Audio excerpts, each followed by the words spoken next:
Awesome. Again, thanks so much, everyone, for joining us for today's session. We will go ahead and get started. For those of you that have not had the chance to join us before, again, thank you for being here. My name is Jeremy Holston, and I am the director of our LGBT Chamber of Commerce of Illinois, located here in Chicago. We support nearly 50,000 LGBTQ business owners across the entire state, but we have a thriving network of nearly 300 members. We support those dynamic folks with marketing, networking, advocacy, professional development, as well as helping those folks access the LGBT business enterprise certification. So again, if any of that sounds interesting to you, we'd love to have you as part of our network. I do want to let you guys know about some upcoming events that we will be hosting. On May 21st, which is tomorrow, we will be hosting our very first virtual happy hour. We will be coming together with Drinks by Diva, owned by Brandy Young. She's going to be showing us all how to make an old fashioned. So you old fashioned lovers, I hope you'll be there with us and making your own cocktail. We'll also be joined by Seth Heap from Fifth Third Bank. Seth will be talking about managing up in this virtual world, as well as sharing some tips and advice that folks can consider as you are job searching during this time. We'll also be joined by Anna Deshawn. Anna is a graduate of our 2019 LGBTQ Biz Bootcamp.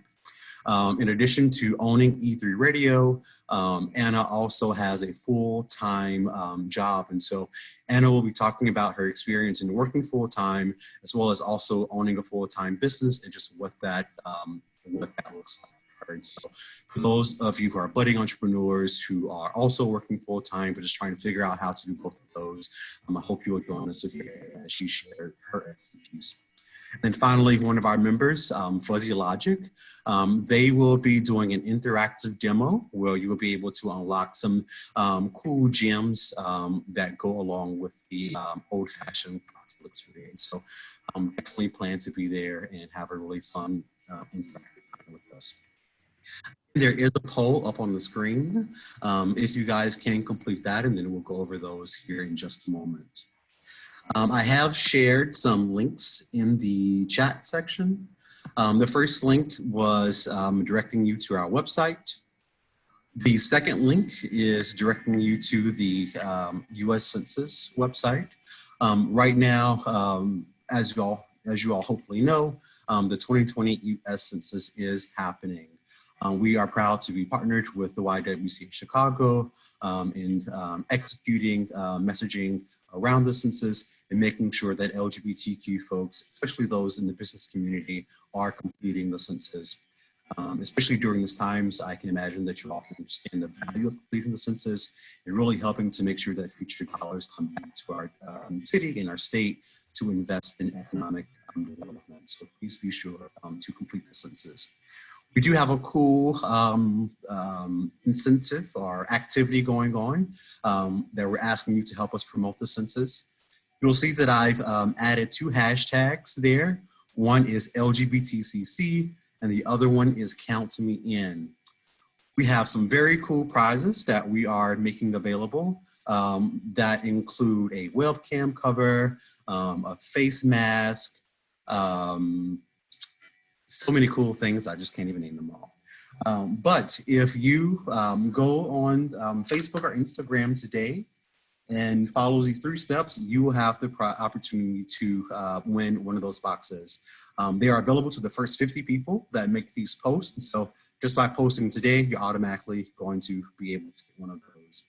So share a post about completing the census. You can simply say, hey friends, the census is important, be sure to complete it. Tag the LGBT Chamber of Commerce. So we are on Facebook and we are on Instagram. So you can find us on both of those platforms. And then finally, be sure to use both of those hashtags, LGBTCC and Count Me In. So definitely do those, and we'll look forward to sending you those really cool prizes in the coming weeks. And so that was all that I had. And then the last link that I have listed is to assist you in finding a small business development center. Hopefully you all had the chance to read that awesome bio from Vince in the email. So I won't go too in depth there, but you do know that he is affiliated with the Small Business Development Center, which has locations all across Illinois and across the country. So there is a link in the chat box to be able to find the location closest to you. So with that, I'll turn it over to Vince, one of our dynamic board members who is all over the city, helping small businesses navigate their business journey, as well as also being a great partner in helping corporate companies understand their diversity and inclusion efforts. So Vince, thank you so much for being here with us today to share this great content and your expertise. So from here, I'll just turn it over to you to lead us in this next session. All right, excellent. Thank you, Jeremy. I appreciate the warm introduction, and nice to meet or see all of these virtual faces that are participating in today's webinar. As Jeremy mentioned, I've been engaged with the LGBT Chamber of Commerce for a number of years now, just recently appointed as a board member. And so as a director of one of the small business development centers that's established here throughout the state, we hope to continue to provide resources and business items for you as entrepreneurs, no matter what stage you are in your entrepreneurial journey. I see some friends out there. Thank you all for joining. There is the chat box that's available, so please feel free to add or ask any questions in the chat box. And at the end of the presentation, we'll actually go through it. I love this opportunity. For some of you that know me, I'm more of an in-person type of presenter. I like to feed off of the energy of the room. So if you see me moving around and using my hands here in my home office, work with me. All right. But we're going to all make this work here as we pivot, if you will, during these times of economic disruption. Yes. Sorry about that. One quick thing before you get started. I wanted to go over the polling just in case it might be something useful for you as you get started with your presentation. So I'll just quickly share that so we have an idea of who's all here on the call with us. Love it. Please go for it. So I'll share it here with everyone. So I always like to know how folks learned about it. So glad you guys get our newsletter. It looks like most folks are in the, we have a tie of folks who are less than 1 year and 1 to 3 stages of their business. And so definitely today's conversation will be very beneficial to you. Looks like, of course I slid too far. Looks like most folks are in the marketing, communications, and creative services industry. So definitely folks who are helping us get through these times right now. Our biggest challenges are business development. Of course, I can't imagine that that's too surprising considering everything that's going on, followed by marketing.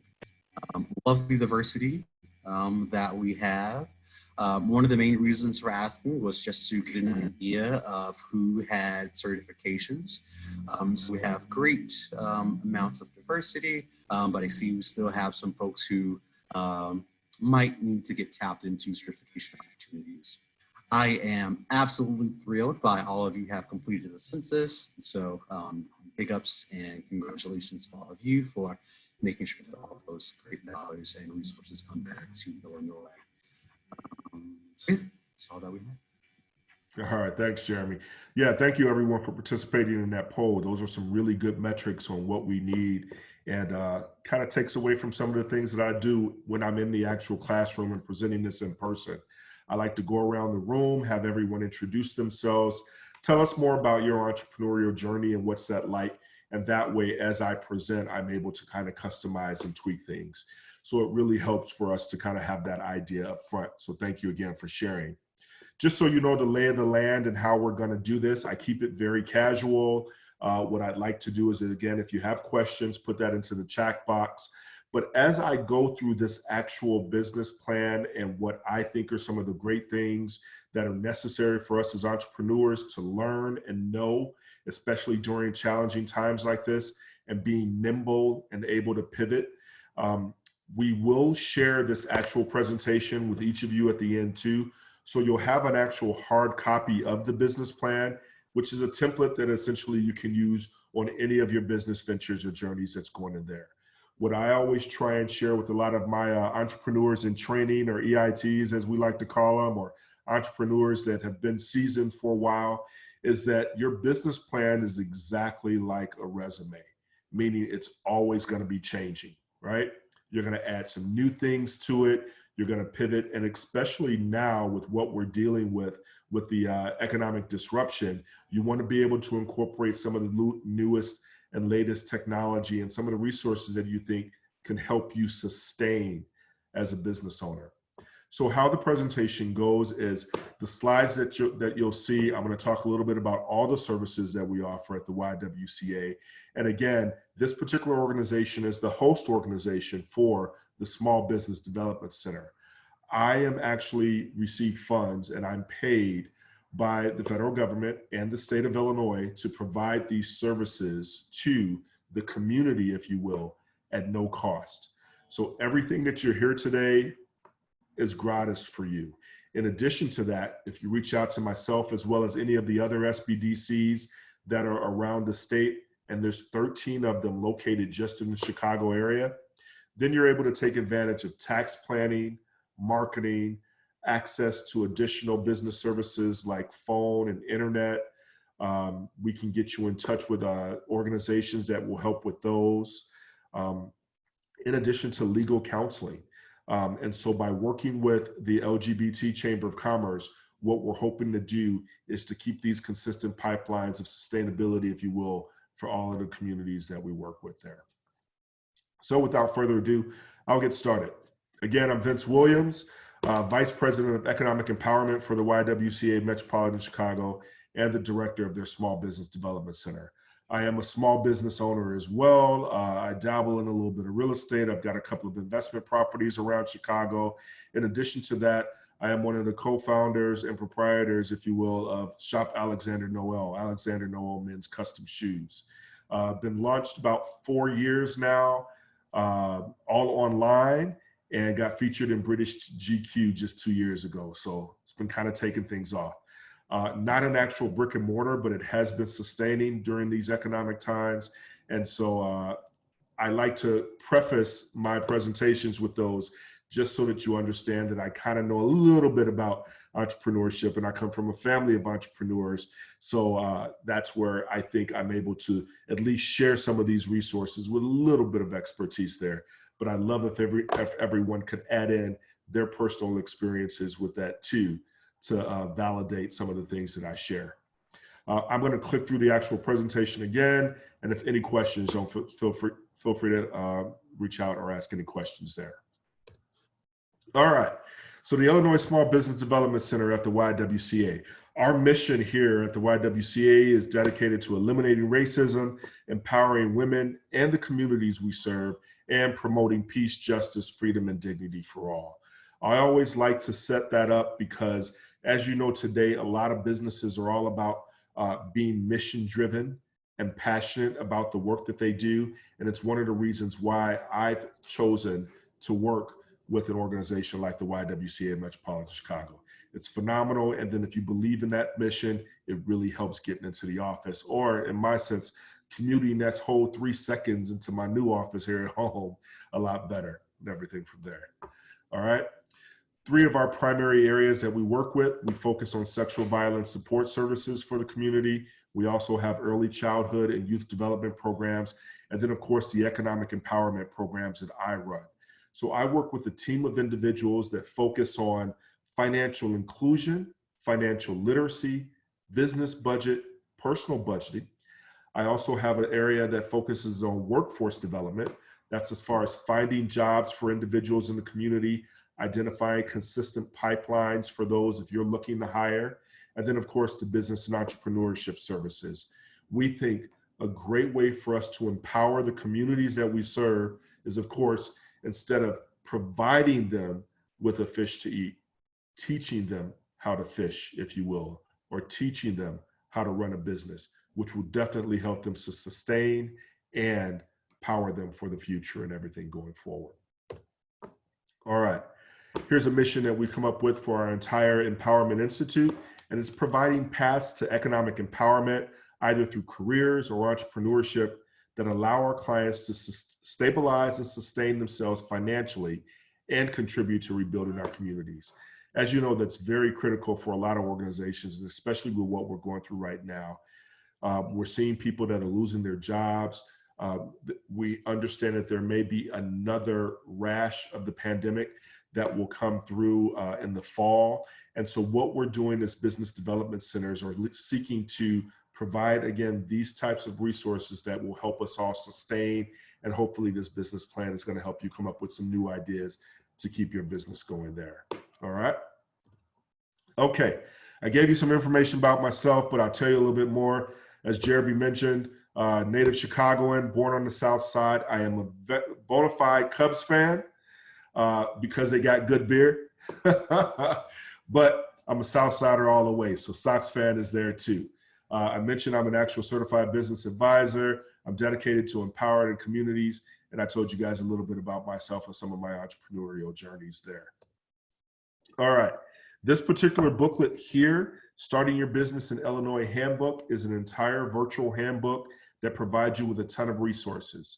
As I send you this PowerPoint presentation again, if you click on that picture, it will send you exactly to the digital PDF version of this booklet. So you'll be able to download that and have that on hand. It provides a ton of resources for you as far as starting your business here in Illinois. That depends if you're going to start in city of Chicago and any of our surrounding suburbs, some of the rural areas, and what those actual metrics are to get your business license up and running, to form your legal entity, be it a sole proprietorship or an LLC or an S corporation. And then it even provides you with a checklist so that you'll make sure that you have all of those boxes checked and go from there. One of the things that we do as business advisors, if at any time you have any questions, don't hesitate to reach out to us about anything that's shared within this particular publication, and we'll be glad to get you to the right area and help you out on that. So again, once you receive this PowerPoint presentation, you'll receive the actual link to this PDF, and you'll be able to go for that. When I actually held this particular workshop in person, I provided copies of this book. But as we see now, we have to pivot to these virtual settings. I wanted to make sure that you'll be able to have that and could get that information without having to wait for our US Post system or anything there. All right. Some additional partners that I have with the Small Business Development Center for those entrepreneurs that are looking to scale, grow, start the business, and in some cases dissolve business, is we have great relationships with these 4 other entities. The International Trade Center, so if you're looking to do business internationally. Of course, the Small Business Administration, which is going to give you access to more financial resources, capital, marketing resources, and even business mentors. So similar to what we do here as advisors, the Small Business Administration has some additional outlets and resources, again, at no cost to you, that you can take advantage of. Of course, the Department of Commerce and Economic Opportunity, which provides a ton of grants that are available for the community that kind of focus on LGBT, minority, and women, as well as the majority in the business arena. So we wanted to make sure that you have access to those resources too, to continue to scale and grow your business. And then finally, our PTAC centers, which is Procurement Technical Assistance Centers, that definitely help you as an organization to pivot more and incorporate technology. And that could be in the form of artificial intelligence or any of the new things that are out there that helps doing business a lot easier. But these are, again, ways for you to take advantage of getting government contracts, becoming certified, and working in different arenas that may help you to scale your business and to keep that things going. All right. And again, any questions, don't hesitate to put that into the chat box, and I'll address those later on for you. All right, the first slide we're going to go through is the business plan. And what I always love to share with you all is this really good list of exactly what makes up the business plan. If you want, you can take a screen capture of this, but again, these slides will be shared with you at the very end of the presentation. And then during the next one is when I actually go through each item, talking about exactly what you should write down in the template that will be provided. Executive summary is the biggest part of the business plan. That's always talking about you as your organization and what your mission and vision is for what you are, product or service or entity that you have out there. The next one is the company, who you are, what that company name is. If you have not decided what that should be, put a placeholder in there. And that could just be the name that you currently have. So for example, I know that Fuzzy Logic is on the line. If they had not had that particular brand out there, they could say Fuzzy Logic LLC, just as a temporary placeholder, and then adjusting that as they come up with the offering. I see you out there, Emmanuel Lopez, too, so you can have Emmanuel Lopez LLC. Alex, is it Eichberger? You can also put some information out there just as far as a placeholder for you. Get that out there. Jeremy mentioned earlier the importance of filling out the 2020 census, and most of you have done that.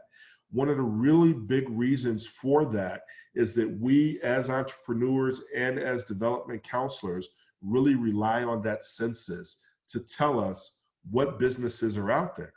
One of the things you can also find from this information is if there's a loophole or some business that does not exist that you could end up pivoting into and creating, that's going to be on the forefront of technology and things like that that's going forward. The census data that we receive provides everything as to if you're going to open a storefront, it'll tell you about the demographic in the area or the community that you want to move in, if that community can support it, if there's foot traffic, what the average rents are going on in that area. So there's a ton of information that will be shared in there. And then what the government uses that information for is to find out if we need to put more resources in as far as access to capital, access to financial institutions, or any of the services that small businesses need within communities. But you also have to keep in mind that this data is there for the next 10 years. So we're looking at 2030 will be the next time that we're going to do a census. So if you don't complete that now, this could be 10 years that we end up going without having the right resources for our area and for our community, especially the LGBT community, as that continue to scale and grow, and some of the diversity, equity, and inclusion arenas that we're looking to power with as well. I mention all that because that's where you're able to also identify what industry your business is in, who you're located with, what you're under. For example, Fuzzy Logic could be in the marketing industry. If I have a restaurant or storefront, then that can be located, under that restaurant industry there. So it's going to help you identify your national consumer codes as well as your standard industry codes that are necessary for you to get funding and identify what's there. The next topic, competitive advantage.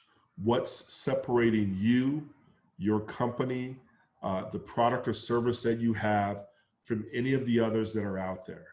I can tell you a lot of times that as an advisor, I have someone that comes in with an idea and they say, this is the best idea, no one's ever doing it, and just a quick little Google search, and then you find 5 to 10 others that are out there that exist.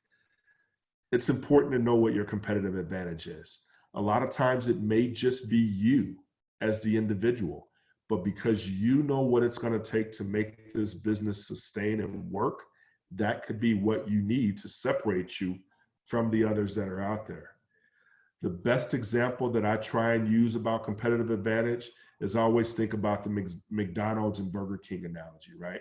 And how many other burger joints continue to evolve and someone else reinvents themselves or opens a mom and pop shop, or even think of some of the fried chicken joints. I'm from the South Side of Chicago, so I love Harold's Fried Chicken. I see you laughing, Emmanuel. You know I love Harold's. But I'm a big fan of this Gus's Fried Chicken now, right? You have to think of who it is out there and what's going to be their competitive advantage to coming into the marketplace. Do that same thing with any of the business ideas that you're coming up with, one of the things that separates us as entrepreneurs is the fact that we may have more ideas in the hopper, right? It's not just that one that's going to be the next new invention that everyone on Shark Tank is going to want to invest in, right? It could be something that has a couple of different derivatives, or that I'm like the next Uber, if you will, and disruptor in the industry that's going to come into the marketplace and change things up for everyone. It also could be that my competitive advantage is just the simple fact that you're getting me who's going to provide that outstanding customer service. Meaning every time you call, I actually pick up that phone. You're not getting into some automated system that's going to send you around and about and have you answering a few questions. A lot of times, just something as simple as that separates you from everyone else that's out there, and that's how you end up gaining more market share. One of the other things that's great about the census, understanding the industry that you're in, and then also knowing your competitive advantage, is what this is going to do is let you know if there's the opportunity for you to gain more market share.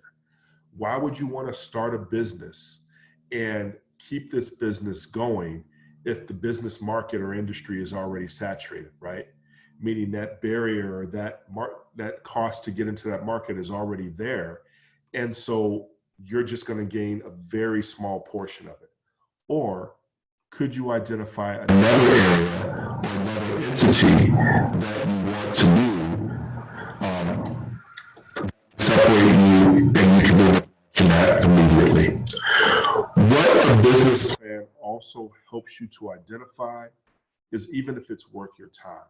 If your business idea is viable, if it will actually work.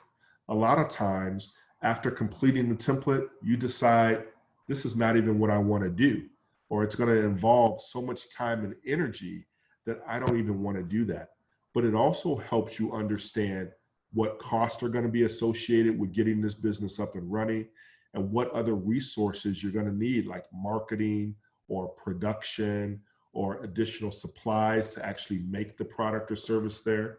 I'll share with you that when my business partner and I started talking more about the Alexander Knoll shoes, we really decided this is something that we don't want to have a physical location.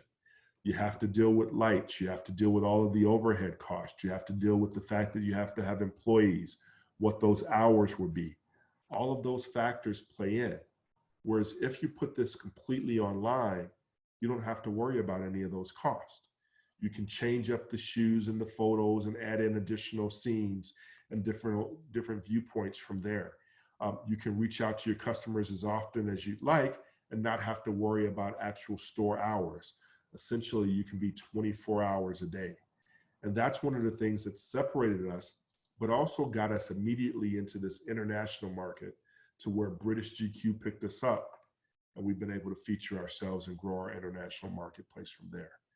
So I mentioned that not to boast or anything, but really to share that these are some of the things that you should factor into your business plan and factor into your thoughts when you're thinking of what type of business is it that I want to operate. And then as we go more into this actual template of identifying who our target customers are, our target audience, and our marketplace that we're going to go to, that's where you're going to end up finding that out. Next on the list, we have product and service. This is pretty critical. Again, what are you going to do? What type of product? What type of service are you going to end up offering? What is your expertise? If you are not an expert at sewing, then why do you have a tie business? How is it that you end up making these masks now that are just taken off because of the pandemic, right? But what if your knack is marketing? What if your knack is the gift of gab? What if the knack is that you have a ton of money that you've inherited and so you want to invest in something?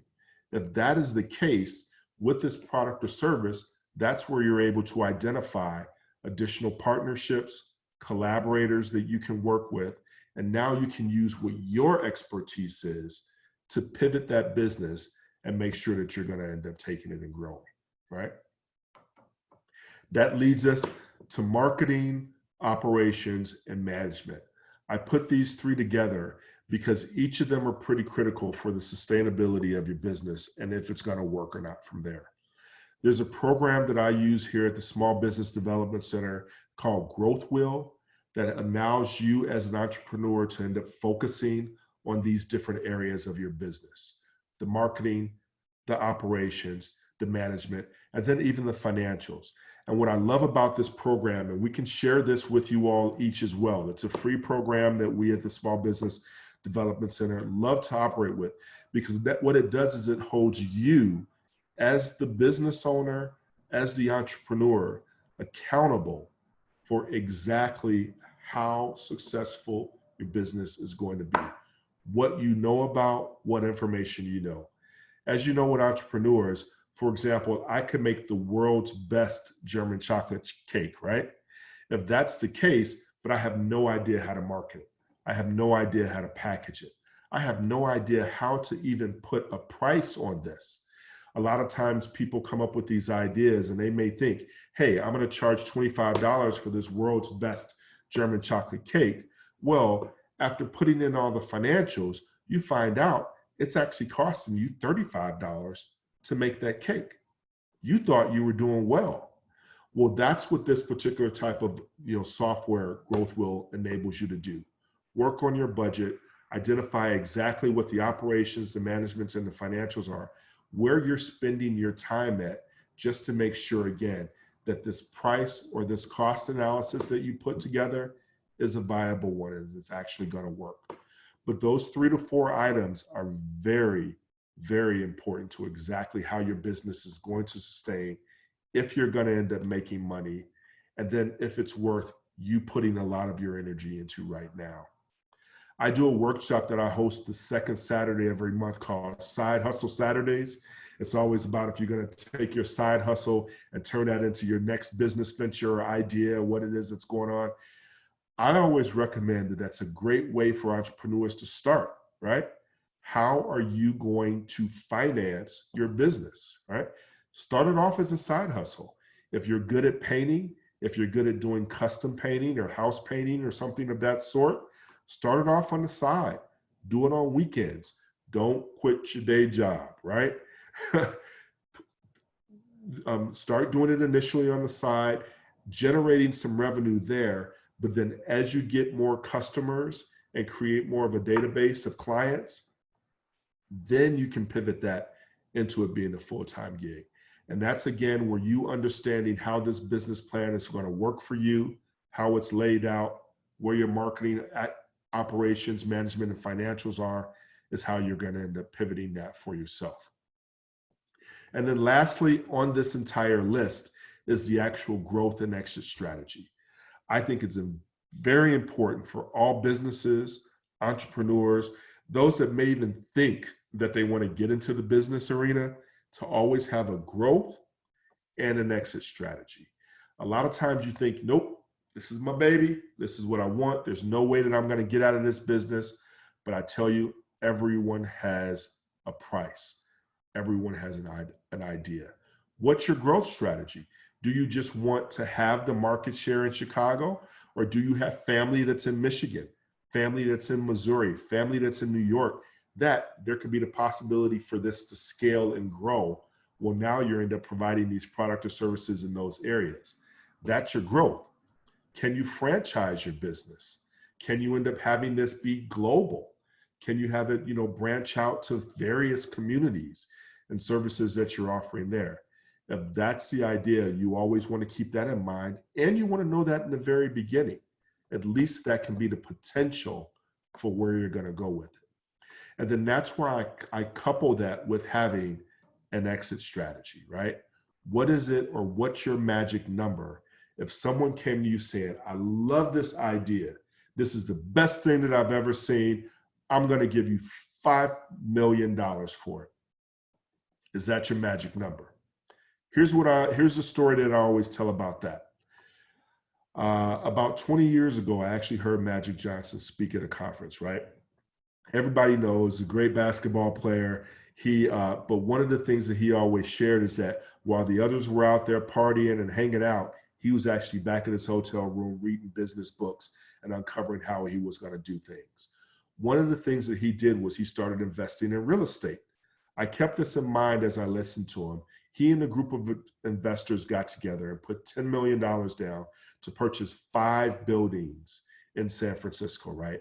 One of them included the Transamerica building, that building with the point that's famous in the skyline there in San Francisco. 1 year after they made that purchase of the 5 buildings for $10 million, he had an investor approach him and said, hey, I'll give you $10 million for that one building, that Transamerica building. He could have made his money back immediately in a year, right? Magic was like, nope, building's not for sale. And he was like, wait a minute. I know what you guys just paid for 5 buildings. I'm willing to give you that for 1 building. Nope, not for sale. Another year comes by. Same investor comes back. I'll give you $30 million for that 1 building. In 2 years, he could have tripled his investment on the 5 lots that they ended up buying. Magic said, nope, not for sale. I want that particular building as a part of my portfolio. The guy's like, you're crazy. I can't believe this. They let it go. 5 years later, that same investor came back, gave and made an offer, $75 million for that 1 building. Magic was like, all yours. Right? I love sharing that story because what that says is he had this strategy, right? And he had a magic number. Look what he was able to do in just 5 short years of tripling, quadrupling. Hell, he did a fortune with that particular type of investment. As entrepreneurs, we may not always want or think about selling our business or merging with another business. But if that number is right, whatever that magic number is, at least have that in mind. Because think of what that now allows him to do. Take that sell and maybe build more or even invest in some additional real estate and things from there. So I always love sharing a story like that because that's how you kind of understand where that growth and exit strategy is. A lot of times I'll work with entrepreneurs and they'll say, there's no way that I'm going to sell this, but everyone has a number, right? And especially if you've really done your due diligence and you understand what that competitive advantage is. So when you see yourself with another business that reaches out to you, maybe they want to acquire you. What is your magic number? What can I do there? Or could there be a synergy and a partnership that you guys can do together? Because maybe they have a strength that was one of your weaknesses, and now you can see where you two can partner together. So that, everyone, is just kind of the crust, if you will, the meat and potatoes and the dough and everything that goes into really how you create your business plan. It seems pretty simple, and in some cases it could even seem complex. But for many, those are the basics that financial institutions are actually looking for, angel investors are looking for, and then even those that are looking to support your business are looking for. They want to make sure that you have those particular items at least covered or identified before they're even looking to do business with you. And so that ends up leading to our next slide here, which is the actual template for your business plan. All right. So this 1-pager is what I think is outstanding because you can take this to any angel investor, to any financial institution, and they will love the fact that you summarize this into a 1-pager for them. Now, keep in mind there are various versions of business plans. My first one for Alexander Knoll was about 150 pages. We done our research. We identified everyone that's online. Think of all the competitors that are making men's shoes, right? What we did was took that information and condensed it down to a 1-pager because it's easier then for someone to really get an idea of what your business is and what it does. I always look at it as this is like your elevator speech. If you meet someone and you only got 1 minute or 30 seconds to wow them, to get them to ask more questions, that's what this 1-page business plan does for them. So by providing you with this template, I hope that you have, or this will enable you and empower you, if you will, just to condense and think a little bit more about what we talked about, those actual items, but then you can put this in front of any investor, any financial institution, even use it for yourself to identify and work on any future business plan or business idea that you may have. So we'll start at the top and work our way down, okay? Again, this will be provided to you so you can take this template, scratch out and white out my information. It says YWCA Chicago and put in, basically insert your information. Of course, you got your company name. And if you don't have a company name already, that's where I say just put a placeholder in. What's good about that placeholder is at least it gets you thinking about what my business name is going to be. So in this case, we'll say Vince Williams and Associates, right? That's the company name. Then we'll go into the summary. What's that one-liner that's going to describe your business, what you do, and what separates you from the others? What sets you apart from your competitors? Vince Williams Advising Services. What separates me is you've got 25 years of business and entrepreneur experience, successful in Chicago, that separates me from the others in the industry that may not have as many years of experience. Just think of what that one little competitive advantage is. I always look at it as like what's on Shark Tank and how they come out there and introduce themselves and they have all this energy. And you can see the ones that don't have the energy, they usually lose it right away with a lot of the investors. So always have that in mind. The next item on this one-page business plan is the problem. What's the customer problem service that we talked about earlier that you're solving, that you're providing, that you're fixing for everyone, right? What is the problem? What's the solution that you're going to get? Put that in there. I am providing a one-stop, low-cost advising services to the communities and minorities that are seeking them. That's simple. Keep it very generic. If they ask, please tell me more about that. That's the opportunity for you then to dive more into exactly what you're doing. I've got over 25 years of experience that I'm bringing in. Working in my family's roller rink at age 7 has provided me with years of experience now that's going to help me continue to advise and provide the right services for you. Something like that is really what's going to help these investors and potential financial institutions provide you with more funds and things like that to keep your business going. The next one is your target market. Who are you actually selling your product or service to? Who are they going to be? What do they look like?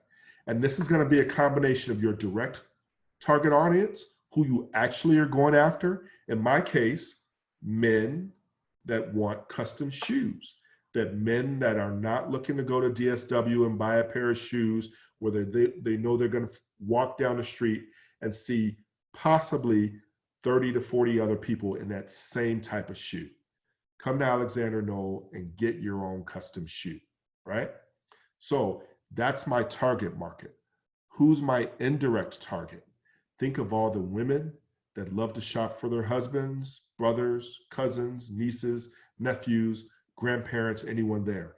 So now what that is I've identified an indirect market that comes to the website to purchase these custom shoes for those that can take advantage of it.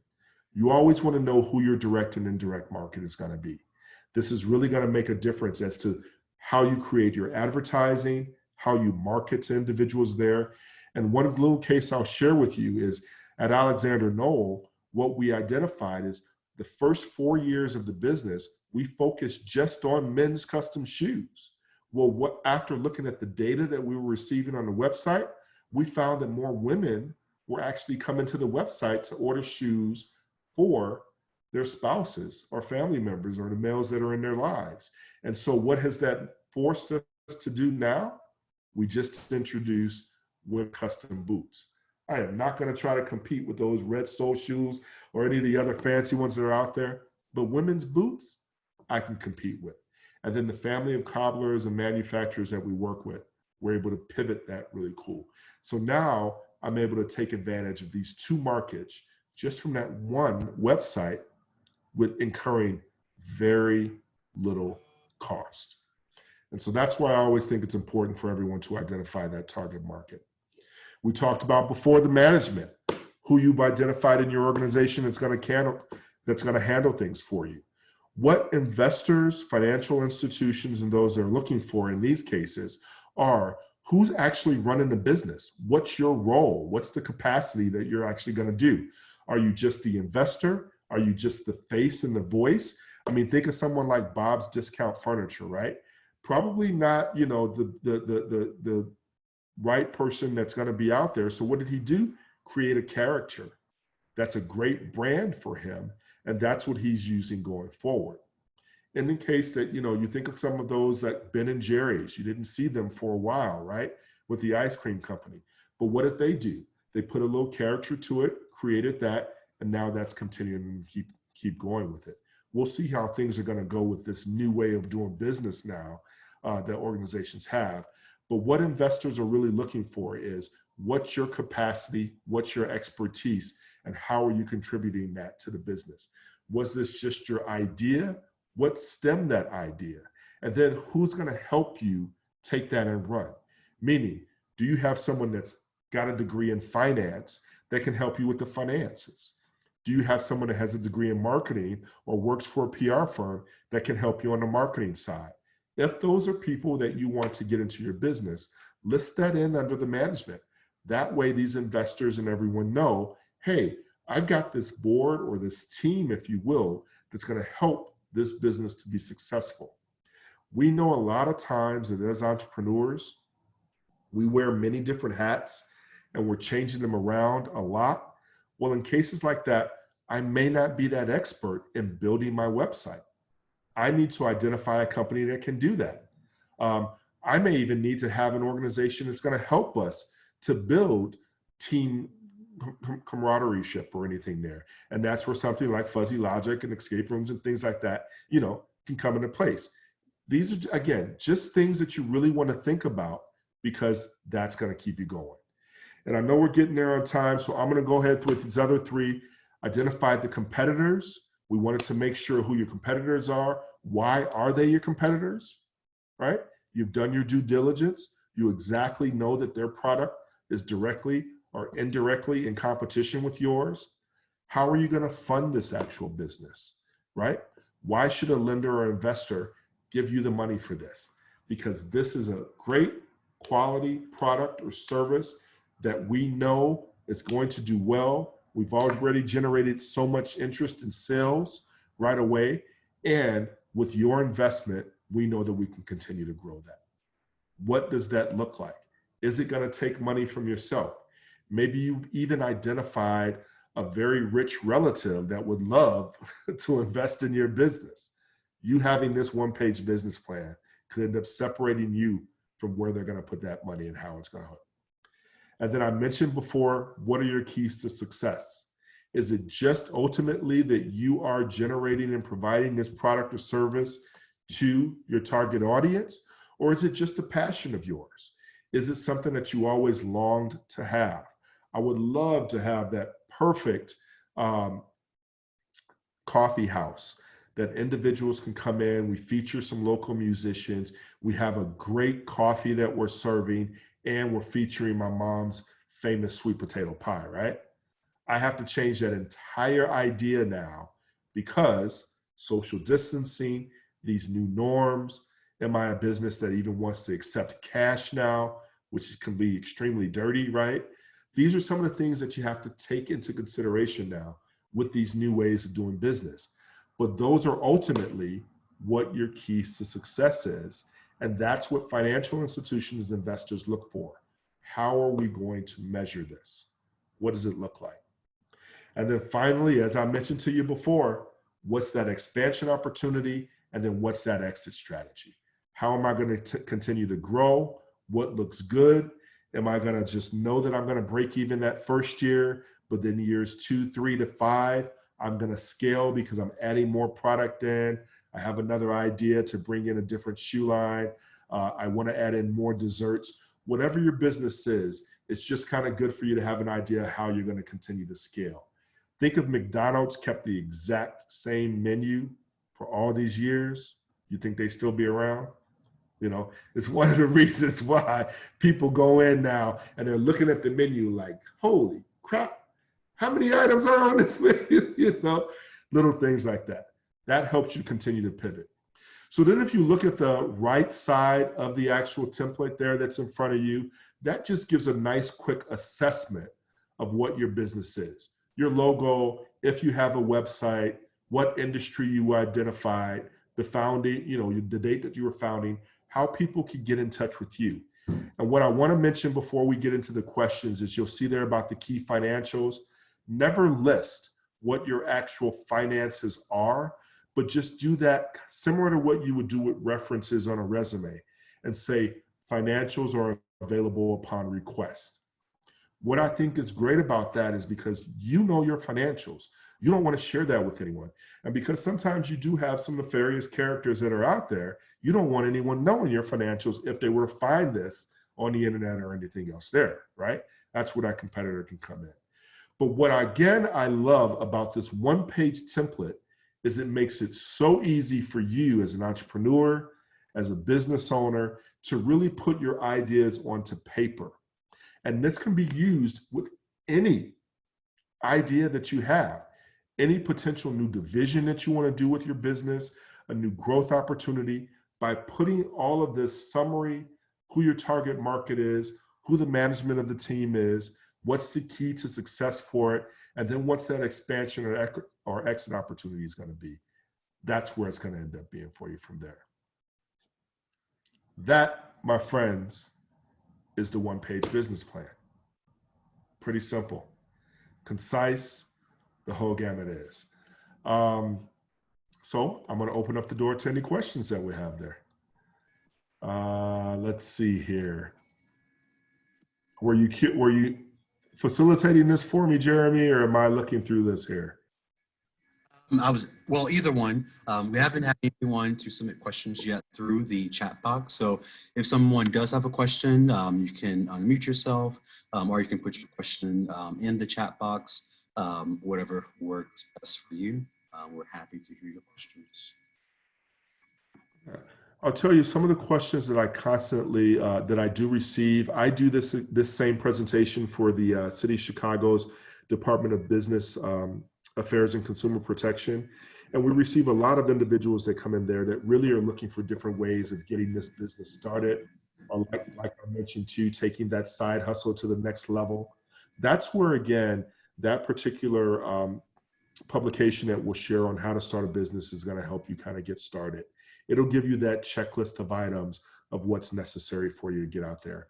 But really what I wanted to share and what I think is always important is just being able to put these ideas down onto paper. We as entrepreneurs, I think, come up with a million different ideas. We have different muses that are out there that inspire us, that get us going. You have, organizations that, or someone that, I equate it to who's built the better mousetrap today, right? To my knowledge, it's the same old, put a piece of cheese on there, try and set that little thing onto the side and hope that you're going to end up catching the mouse. Of course, they got some other options out there now, like the glue traps and things like that, but you know how you deal with those there. Let's see. What did Jason say here? Required for being successful. Absolutely, Jason. You know you got to get a pair of Alexander Noah shoes. I hope that this information was that you found some value in it. This may not work for everyone. Really what we hope to do at the LGBT Chamber of Commerce is provide a list of resources like these and opportunities for entrepreneurs and those that are seeking to grow and scale their business in different ways. And so just some little nugget, some little piece of information that you're taking from this. And even if it's inspired you to think differently now that there is a new way of doing business that people are going to have to take into consideration, that's what we're hoping that you're gaining from these types of webinars and workshops and things that we're doing across the board. So we get a question. Yeah. I don't know if you are able to answer this one or share your own thoughts about it, but what type of businesses do you recommend? A product-based business or service-based? It really goes, again, back to your subject matter expertise, and then what you're looking to gain from it. Is your product a disruptor? meaning that it's something that's new to the marketplace, or does it have a lot of competition, right?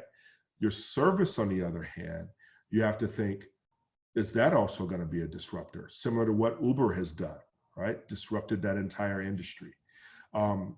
Or are you going to be jumping on the bandwagon and being an alternative or an option for someone else that's going on there? Both of them can be financially viable, where you can end up making a ton of money. Or think about some of the people that do approach or get on Shark Tank. They know that their idea is a dime a dozen. They just want to be acquired, so now they have the funds to move on to their next idea. If that's your mindset, go in to this product or service business idea with that in mind, right? You just want to make sure that someone's going to buy it, and then you can go on to your whole next one and see what it is that you want to do. A lot of times that ends up helping. And that's the actual intent that people go into business. Oh, I just want to be purchased by someone else. Take it from there. But very good question. Really look to apply what your expertise is, what you know that you can contribute to the table there, and then take it and run with it from there. There can be a lot of costs associated with creating a product, having an actual prototype, and then having to go to production. But think of what some of the businesses that have to deal with this pandemic right now. What if one of my suppliers was overseas and now I can't get that one little piece, that one screw that I needed to complete my product because they halted everything from coming overseas? What has that done to my business? But what that helps you identify, especially with having this business plan and things, what if you had a backup or had a local supplier that you could have reached out to? Or what if now you found that there is a niche market that's available here in the States, and that you can end up being that local provider or supplier from what it was overseas? Now you got a whole new business and a whole new viable option that can end up taking that out there. Hope that answered your question there. Awesome. Thank you so much, Vince. So Vince, I don't know how much additional time you have. Yeah, that was it. The very last slide there was literally just my contact information that I know everyone probably has. Let's see if I can get it there. There you go. You can always reach out to me. You can reach out to me through the LGBT Chamber. Again, I'm super excited to be engaged, be involved, as a member of the LGBT community, and working with everyone to provide these types of resources. I think that, again, we as entrepreneurs need to stick together. As you know, being a small business owner is not easy. Sometimes you don't have the buy-in of your friends and your family. So having a support network and an ecosystem similar to this is really where it's at, right? Because you want to be able to have that support network. For me, as an advisor too, it's not about working harder, it's about working smarter. And so if we can provide and share resources and get them through the chamber, one of the reasons why we stress the membership of the chamber, make it a lot easier for all of us to succeed. Thank you so much, Vince. Everyone who's on video, give Vince a round of applause, or use your icons on the bottom so we all know how awesome he did. Hannah, again, so we will be sharing all of today's information with everyone. So the only way we'll be able to do that is if you registered for today's event. So if you did not register, just navigate to the website and be sure to RSVP, and then we'll be able to send all this information, including Vince's contact information.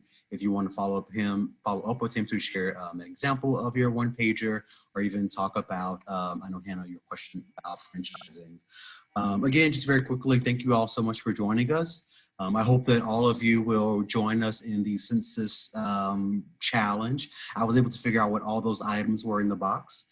So it's an awesome face mask with the chamber logo on it.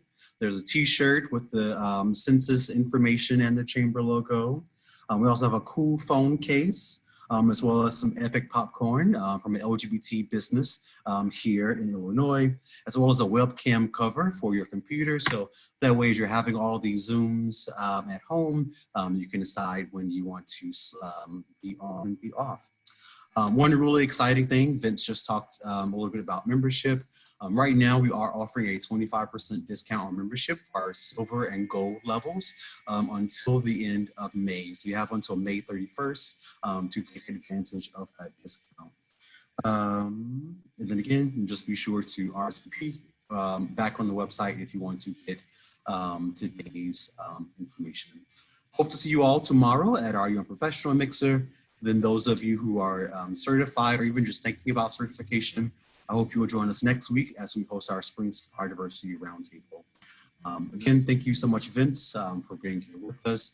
Thank you. Be having you share many more topics down the road. I wish everyone a great week, and we look forward to seeing you again in the near future.